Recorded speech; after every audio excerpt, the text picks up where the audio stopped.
Hey guys, bonjour, j'espère que vous allez très bien. Une fois de plus, soyez les bienvenus sur ma chaîne YouTube. Comme vous le savez, ici nous sommes à l'école de la vie. Nous sommes là pour s'informer et se former sur différents domaines de la vie. Je suis votre frère Davidson Bassissa. Aujourd'hui, j'aimerais parler sur un sujet qui aujourd'hui ne cesse de faire perdre du temps aux gens. Quand je parle de perdre du temps, c'est parce que je sais pourquoi est-ce que je le dis. Plus précisément la jeunesse. Vous savez, la jeunesse réclame le changement. Dans la plupart des pays d'Afrique, il y a des jeunes qui réclament le changement. Oui, c'est bien. Il faut réclamer le changement. D'ailleurs, c'est un droit qui nous est dû, pas vrai? Parce que je suis jeune. Mais attention, il ne faudrait pas réclamer quelque chose dont vous ne connaissez pas la profondeur, dont vous ne connaissez pas les modalités. C'est quand même insensé, pas vrai? J'aimerais parler avec les jeunes. Certainement, cette vidéo sera suivie par les adultes. Je ne sais pas, ça dépendra de votre conception ou de votre point de vue. Mais comme je le dis souvent, chacun de nous a un cerveau. On n'est toujours pas obligé de prendre ce que les gens pensent et puis on applique. Je crois à la loi d'imitation, c'est vrai. La loi d'imitation peut ou ne pas marcher. Il faut voir le contexte dans lequel vous voulez utiliser la loi d'imitation. Pourquoi est-ce que j'aimerais parler du changement? Parce que la majorité des jeunes Africains réclament le changement. Ouais, c'est vrai. Mais attention, on ne peut pas changer en restant assis et en parlant. Ça ne marche pas comme ça. Attention, j'aimerais vous rappeler quelque chose. Vous savez, l'étape de Moïse est passée. Qu'est-ce qui s'est passé au temps de Moïse? Ils étaient devant la mer. Ils ont attendu à ce que Dieu fasse un miracle. Bref, ils ont traversé. Ça ne reviendrait plus. Je ne pense pas. Parce qu'en ce temps-ci, c'est l'homme qui doit faire. C'est l'homme qui doit aller. Quand vous réclamez le changement, est-ce que vous êtes à même de vivre ce changement? Parce que déjà, quand on essaie un peu de voir l'histoire de la vie, pour ne pas dire l'histoire de la majorité des pays qui aujourd'hui, la majorité des Africains en vit, je vous assure que c'est douloureux. Hein? Ah oui, c'est douloureux. C'est une mer à boire. Parce que déjà, moi, je pense que le changement a un prix. D'ailleurs, c'est ce qu'Obama avait dit. Le changement a un prix. On ne peut pas espérer au changement en croisant les bras, en attendant à ce que X ou Y change les choses pour vous. Ça ne marche pas comme ça.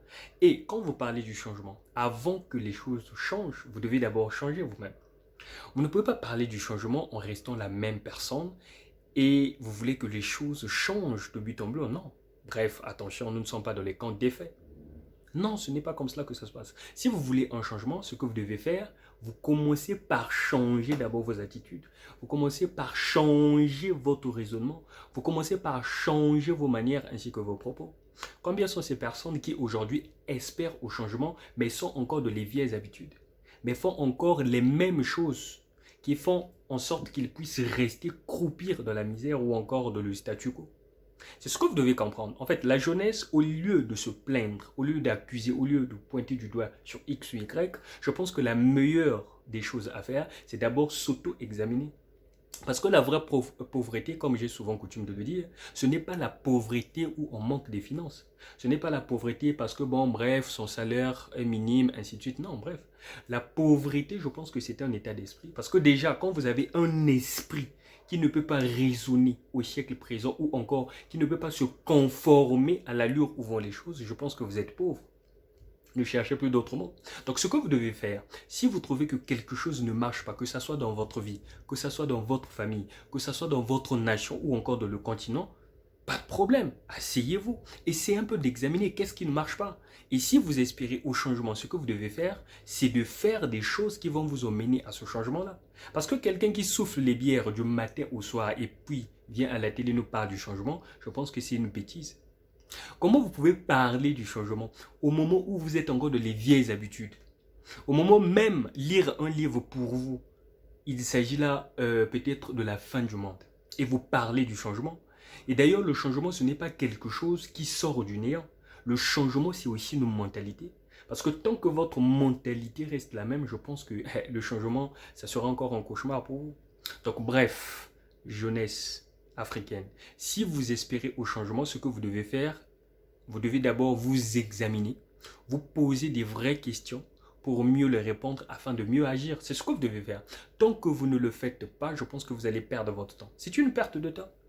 C'est une perte de temps. N'espérez jamais à une action dont vous n'avez pas mis les fondements. Ça n'existe pas. Et quand vous essayez de voir l'histoire des pays, prenons d'abord les États-Unis. Aujourd'hui, la majorité des Noirs, s'ils ont pu avoir leurs droits aux États-Unis, c'est parce qu'ils ont payé. Il y a un prix. On ne peut pas changer en étant aisé, allongé dans son lit, croyant qu'on peut changer. Non, en fait, excusez-moi. Excusez-moi. On ne peut pas changer en attendant que les autres changent. C'est impossible. Bien que le mot impossible n'existe pas. Mais excusez-moi, je dois l'utiliser quand même. C'est impossible avec les vieilles habitudes qu'on espère au changement. Vous espérez auquel changement? Vous pensez que le gouvernement va changer les choses pour vous? Non, c'est impossible. Déjà, si balayer ta propre parcelle, c'était un problème. Tu penses que ça aussi, c'est le gouvernement qui doit faire? Non, ce n'est pas une façon de dire que non, j'encourage ce que les gouvernants font, mais c'est que les gouvernés ont aussi un rôle à jouer. Tu es un gouverné, donc toi aussi, tu dois remplir ta responsabilité. Tu dois remplir ton rôle. N'attends pas à ce qu'un gouvernant fasse quelque chose et puis par après, tu vas dire, bon, oui, c'est vrai, on s'attendait à cela. C'est quasiment impossible.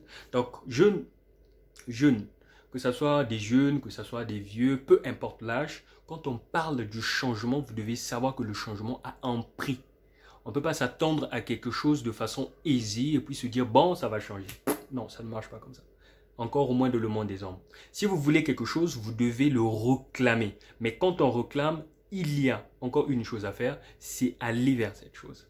Donc pour des jeunes qui espèrent au changement ou encore qui veulent le changement ou qui crient au changement, ce que je vais vous demander à faire, c'est de s'asseoir, d'essayer un peu de s'évaluer soi-même. Qu'est-ce que vous devez d'abord changer en vous avant que vous voyez le monde changer ou encore le système changer. C'est comme cela que nous devons réfléchir. Une fois de plus, merci beaucoup. Excusez-moi, j'ai été un peu brutal. Pourquoi? Parce que ça fait 2 fois mal, ok? Vous êtes là, vous écoutez les gens se plaindre, mais ces mêmes personnes ne font rien. Oui, c'est vrai, la jeunesse a besoin du changement. Mais quand vous essayez un peu de voir cette jeunesse, comme je l'ai dit la fois dernière, elle est restée dans l'arrière-plan. Et vous comptez changer ou encore vous espérez au changement? Non. Excusez-moi, arrêtons de se voiler la face. Non. C'est comme une pièce de théâtre où il y a déjà des gens qui ont choisi des rôles ou encore des acteurs. Et puis à la fin, on se dit, bon, voilà, chacun de nous connaît son rôle. Et puis par après, c'est fini. Non. C'est pas comme cela que ça marche. En fait, dans la vie, deux fois, il faut oser. Ouais. Quand vous voulez quelque chose, allez-y vers cette chose. C'est comme cet homme qui a besoin d'une femme. Ne doit pas seulement s'attendre. Bon, oui, c'est vrai, la femme va venir et puis on va se marier et tout. Ça ne se passe pas comme ça. Ce que vous devez faire, c'est d'aller. Même les chrétiens le savent. Dieu l'a dit suffisamment dans la Bible. Je vais prendre l'exemple des enfants d'Israël. Quand Dieu a dit que Canaan est votre propriété, c'est votre terre promise. Mais attendez, Dieu, il est tout puissant, il est omniscient, il est omnipotent, il est omniprésent. Donc Dieu pouvait éliminer les Philistins qui étaient là-bas. Je pense bien. Mais pourquoi Dieu ne l'a pas fait? Pourquoi Dieu n'a pas dit, bon, tiens, ce sont mes enfants et tout. D'ailleurs, je leur avais promis la libération ou encore la liberté. Bon, ils doivent s'installer de façon aisée et tout. Ça marche? Non. Même Dieu Tout-Puissant, il a compris qu'il y a des choses dans la vie, il faut les arracher. Ah ben oui, il y a des choses dans la vie, on doit les arracher. Donc c'est ce que la jeunesse doit faire. Si vous avez besoin du changement, vous devez arracher votre changement. Vous ne devez pas rester là en prenant des bières, en suivant des novellas ou encore en faisant des choses qui n'ont aucune importance et puis espérer au changement. C'est une bêtise, arrêtez de rêver.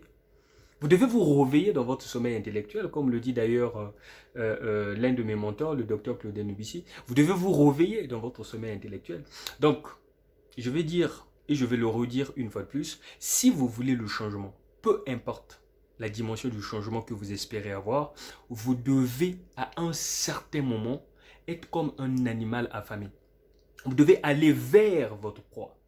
Vous ne devez pas attendre que la proie vienne vers vous. C'est impossible, ça ne marche pas comme ça. C'est dans les contes des faits où vous allez voir, oui, c'est bon, la proie qui vient se donner.